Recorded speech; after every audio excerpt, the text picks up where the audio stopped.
Hi everyone! You can see from the preview picture to this video that I'm finally returned to Magical Journey and I'm really happy. But before I start actual coloring, I want to share with you a couple of helpful things. First, I wanted to show you two color combos which I will be using in today's picture. First is Sicilian yellow, then carmine pink, then thistle and deep violet. Second color combination is Sicilian yellow again, then light olive, leaf green and sepia. You know that I had a set of 36 pencils and all other colors I purchased individually, open stock. And finally I managed to find sepia pencil, so I'm quite happy and I like this deep dark color and I will be using it a lot in today's coloring. I use for this demonstration my sketchbook and paper is quite thin, so maybe I can't show you all the beauty of this Inktense pigment, how they mix together, but you will see better when I start to use it for today's coloring. Next thing which I recently discovered about Inktense is white pencil. I using Inktense for more than 2 years already and I've never used white actually. But couple of days ago I started also a page from Magical City and I made a very unfortunate choice of color. I used mallard green, which is extremely bright blue-green color, extremely bright, and I wasn't happy at all. But then I used white pencil on top of it and I was pleased that I was able to lessen the brightness of the color and in the end I got almost pastel color. So now I will try to show you this effect. I colored this rectangle with mallard green and I will try to apply white on top of it. I tried different ways of applying white. I used white on top of still wet mallard green. Then I tried to apply first mallard green, then white and only after that to activate them with water.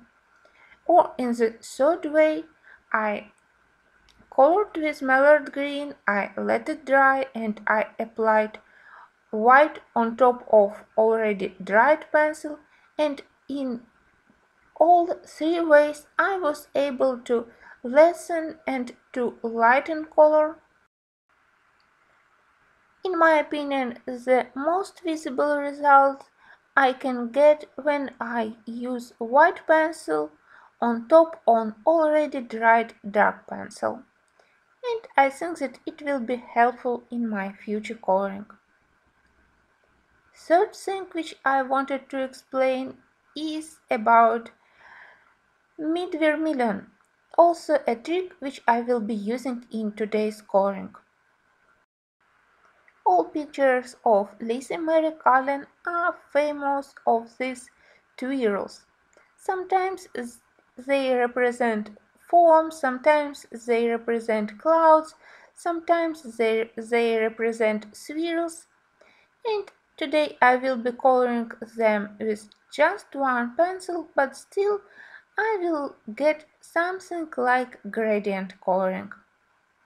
So this is an area covered with mid-vermilion, and when I start to activate it with water, I start from the center and I try to push my pigment from the center to the border, and in this way, in the middle of the circle, I will get more yellowish area, and in the area where I pushed my pigment, I get almost orange, darker pigment.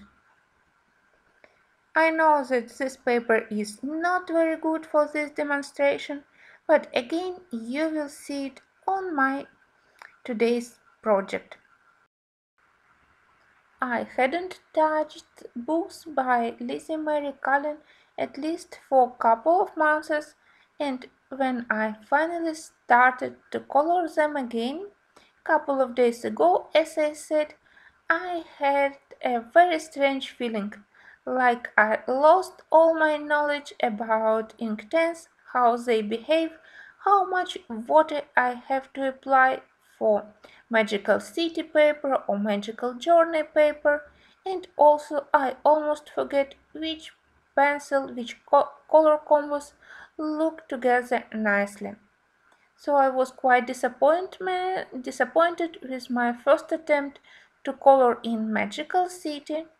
I put it away for some time and I decided to switch to Magical Dawn. I selected this page because it has some Halloween spirit, so it's perfect for October coloring.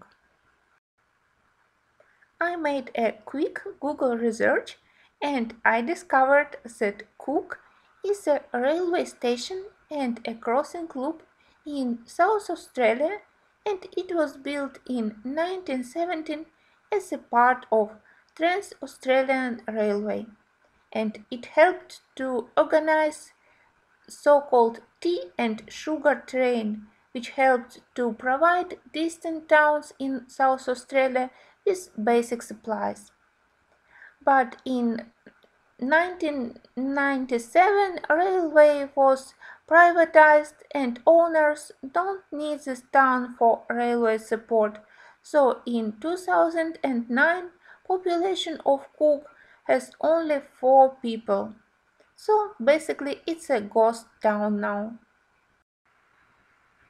I decided to start from creating fantasy sky, and I hope that in this way I again get used to my intense pencil and that I will remember how to use them properly, and maybe I will be able to save that picture in Magical City which I started and I don't know how to save now.